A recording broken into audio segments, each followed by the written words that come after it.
Secretary to the Ministry of Defence and Urban Development, Mr. Gotabaya Rajapaksa, Mr. Yusuf Ali,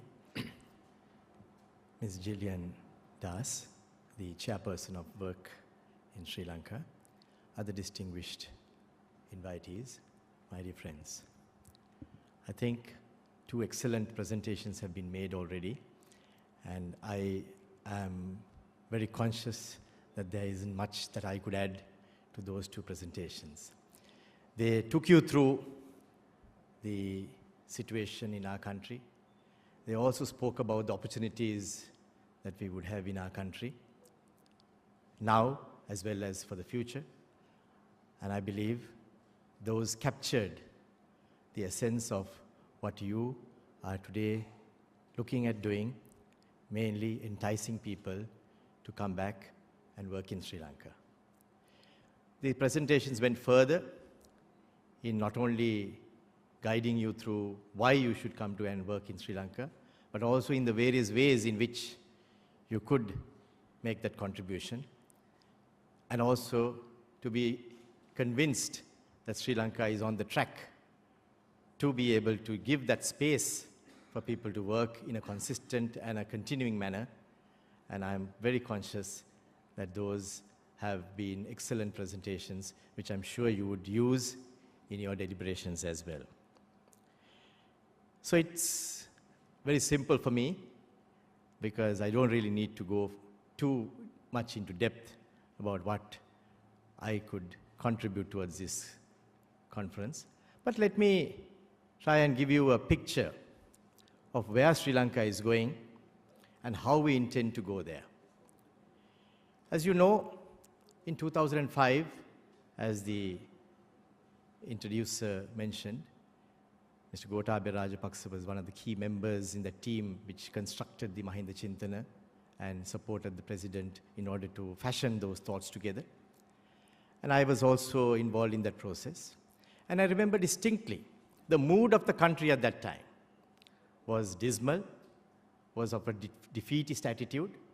And that is captured, my dear friends, in a simple anecdote that I remember very vividly. The Mahinda Chintana vision for the future speaks about the president saying that he will construct 20 flyovers, just 20 flyovers in the 6-year period.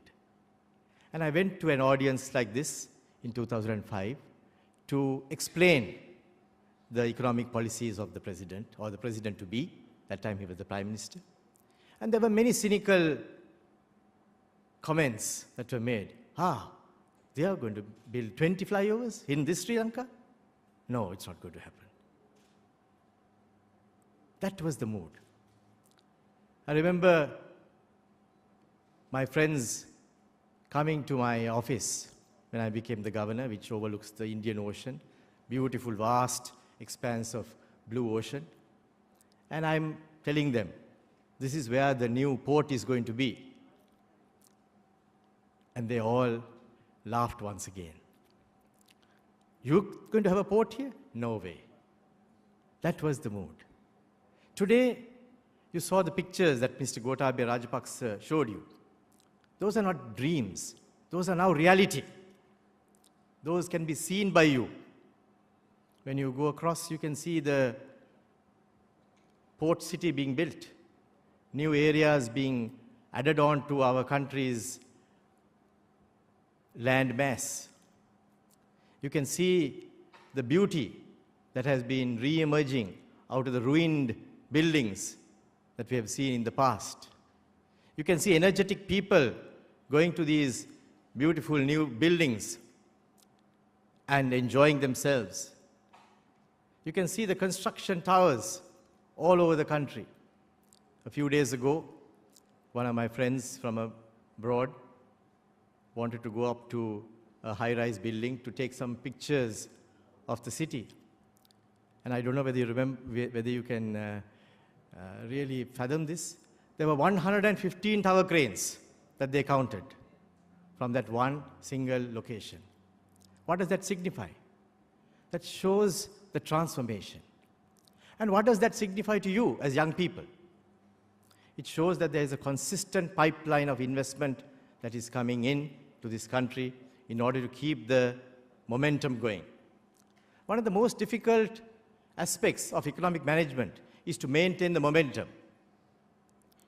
Sometimes when I go out at about 1:30 in the afternoon and get stuck in a traffic jam, what hits me is the number of school children who are leaving the school, coming out laughing, joking, prodding each other, sending SMSs also. I think, how are we going to find jobs for them? What is the way that we could see the pipeline of projects taking place, the new opportunities taking place, in order to ensure that when they leave out from the schools, when they leave the schools and they go to the outside world, that they will not be stranded, that they will not be left behind on top of some, in Sinhala we used to say, a bokua, and wait on some dream, hoping that they will find a job. That transformation, my dear friends, has to take place. And in order for that to take place each year, there has to be new industries, services, systems coming into our country, not only to support what is available today, but also support the future. That is the challenge that we have. That is why the President, in his second term of office, he came up with a new thinking to take Sri Lanka forward after the initial difficulties were all dealt with. He spoke about 5 hubs plus tourism. What was the reason for that? The reason is the consistent expansion of our economy beyond the traditional areas that we had been hitherto used to. That was needed in order to give the additional space for the economy not to get stuck in a middle-income trap, like what many countries experienced in their journey. It was necessary for us to ensure that the momentum is there, not only in particular areas, but also in a wider network of areas. So we made use of the strengths, like what Mr. Yusuf Ali would do in his own organization when he's considering an expansion of his company. You would see what are the strengths that we have. How can we make use of those strengths? So Sri Lanka also did a SWOT analysis. That SWOT analysis revealed that we have tremendous opportunities in the maritime, in the aviation, in the knowledge, in the information technology, the health services, the education, the energy. All these were areas that we had tremendous potential. So what we needed was the tweak and the momentum to be created for it to go forward. My dear friends, what we are experiencing today is that in order to ensure that those channels are kept moving, we've got to ensure that the macro fundamentals are safe and sound. We've got to ensure that the country is safe and sound. And we've got to ensure that there is a steady pipeline of people who are skillful, who are knowledgeable, who can come in and take positions in that expanding economy. So the stage is set, as Mr. Yusuf Ali quite rightly mentioned. The stage is set for us to move into the next level of development. And you can see from the pictures that Mr. Gotabaya Rajapaksa showed you that that is happening. It's no longer a pipe dream.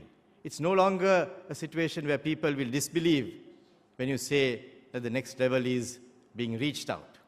Today when I tell my friends, Mr. Rajapaksa, who come to visit me, that the new port city is going to be outside there from my window to be seen, and that the road network may be beautifully laid out so that even night races could be conducted, that we will have the best health care possible in that new city, nobody is laughing. They know that it is serious today. They know it's going to happen. They know that we are now in a position to deliver. So that's the amount of convincing that you need to have, and where you need to go and tell your friends and you tell your colleagues, you can come back now, work in the ways that you feel comfortable. What we are saying and what we are doing is opening out the platform. the government is not intending to do business in those areas. The tourism, the aviation, the initial investments have been made. Initial investment has been made in ports. Initial investment has been made in constructing the roads and the networks. Of course, it will continue as well. But today you have the platform on which you can make the investment yourself. You can go to the next level and reach out to the world. We need to have new entrepreneurs in our country who will also design new types of activities and who can connect to the world. And we are sure that those of you who are out there, who are today energized in this new Sri Lanka that has been built, that you would yourselves be convinced that you can now do it and that you will do it. So let me congratulate the organizers of this wonderful effort. They have taken the initiative. They have lit the first candle. They have dispelled the darkness. They are reaching out to their colleagues in the rest of the world to come and work in Sri Lanka. There have been many new ideas that have been strewn today as to how that could be done. And I don't intend to reinvent the wheel, but I merely want to add to the overall thought process that is taking place today, that Sri Lanka is on a forward march, that we intend keeping our country safe, we intend ensuring that our country's macro fundamentals would be benign on a continuous basis, we intend ensuring that the capacity to do business is improved on a day-to-day basis, and that would be the guarantee that you would have to work in Sri Lanka, play in Sri Lanka, and live well in Sri Lanka. Thank you very much.